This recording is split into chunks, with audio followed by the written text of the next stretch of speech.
नमस्कार मित्रों।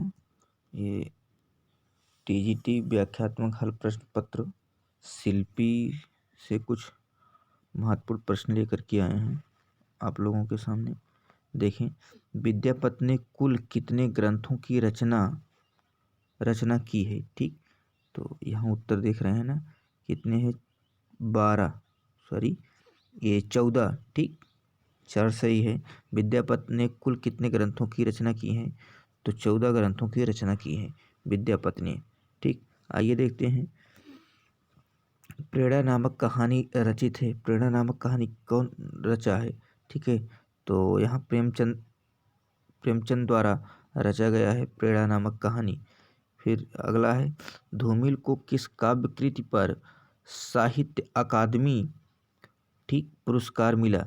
धूमिल को किस काव्य कृति पर साहित्य अकादमी पुरस्कार मिला था? तो कल सुनना मुझे इस जो है कृति पर इन्हें जो है साहित्य अकादमी पुरस्कार मिला था। आइए नेक्स्ट देखते हैं। बिहारी सतसई में दोहे हैं। कितने दोहे हैं बिहारी सतसई में? ठीक, 3 माला देखिए। ठीक है, 719। ठीक, कितने? 719 बिहारी सतसई में कुल दोहों की संख्या कितनी है? 719। निम्नलिखित रासो ग्रंथों में कौन सा काव्य एक प्रेम काव्य या श्रृंगार काव्य है? रासो ग्रंथों में तो बीसल देवरासो का ये काव्य श्रृंगार काव्य और प्रेम काव्य है। अगला देखें, हिंदी का प्रथम दुखांत नाटक कौन सा है? हिंदी का पहला जो है दुखांत नाटक कौन सा है? तो रणधीर प्रेम मोहिनी। नेक्स्ट देखिए, संस्कृत काव्य में पद लालित्य के लिए किसकी प्रसिद्धि सर्वाधिक है? संस्कृत काव्य में पद लालित्य के लिए किसकी प्रसिद्धि सबसे ज़्यादा है? ठीक, तो ये दंडी की। पद लालित्य के लिए दंडी जाने जाते हैं। ठीक है, दंडी की काव्यादर्श यमदास कुमार प्रसिद्ध रचनाएं हैं। माघ का शिशुपाल वधम, भारविका किरातार्जुनीय प्रसिद्ध कृतियां हैं। उपमा कालिदास के लिए है। ठीक, आइए आगे देखते हैं। यहाँ तरु रिपु धर देख के बिरहिन ती अकुलाय कौन सा काव्य दोष है इसमें? तो इसमें क्लिष्टत्व काव्य दोष है। फिर देखें, वह सममात्रिक छंद जिसके प्रत्येक चरण में 24 मात्राएं हों तथा प्रत्येक चरण में 11वीं व 13वीं मात्रा पर यति होती है, कौन सा छंद कहा जाएगा? तो यहाँ ये रोला होगा। ठीक है, प्रत्येक चरण में 24 और प्रत्येक चरण में 11वीं व 13वीं मात्रा पर यति अगर हो, ठीक है, तो कौन सा छंद होगा? तो रोला होगा। अगला देखें, रहीमन चुप हैं बैठिए देख दिनन को फेर, जब नीके दिन आइए बनत न लगी बेर।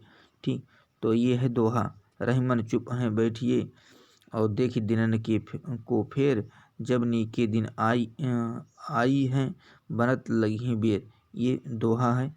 ठीक, लखनऊ में आयोजित 1936 में प्रगतिशील लेखक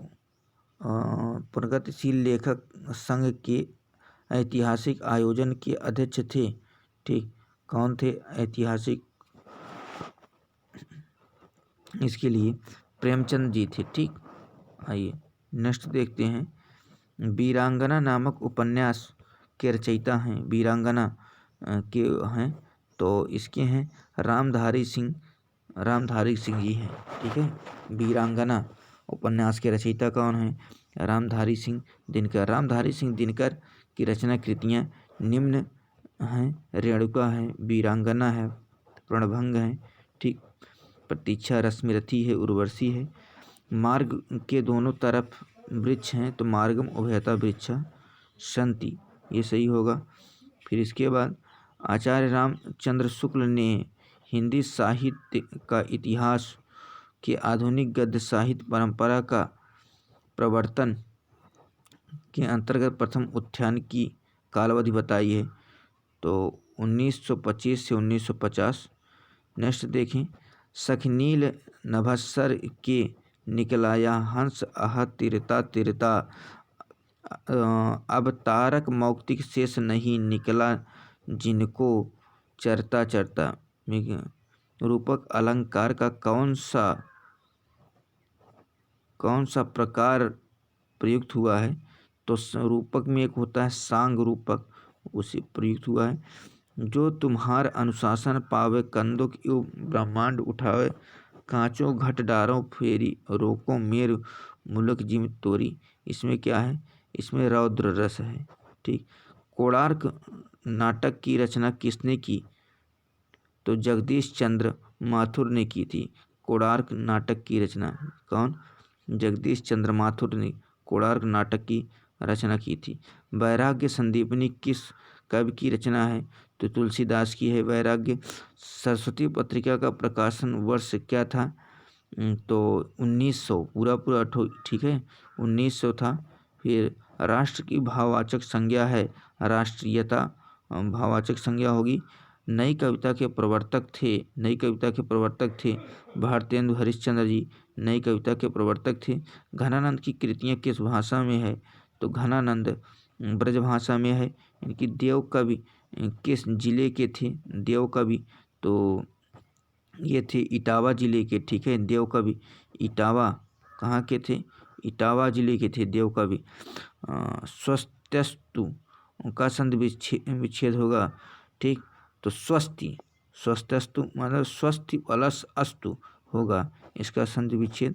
शुद्ध वाक्य चुनना है यहाँ। ठीक है, मुरझाया हुआ फूल वर्षा की फुहार से अभिसिंचित होकर पुनः खिल उठा, तो यहाँ ये सही है। अनुभाव के दो भेद होते हैं, एक जो है कायिक होता है और सात्विक। ये अनुभाव की दो भेद होते हैं, कायिक और सात्विक। शब्द की वह शक्ति जिससे वाच्यार्थ प्रकट होता है, ठीक है, कहलाती है क्या? ये अभिधा कहलाती है। वाच्यार्थ जिससे, अच्छा, वाचक से वाच्य अर्थ हुआ, अभिधा होगा। और लाक्षणिक से लक्ष्य, ठीक, और ये लक्षणा होगा। व्यंजक से जो है व्यंग, व्यंजना। ठीक, इस तरह ये रहा। चलिए, थैंक यू।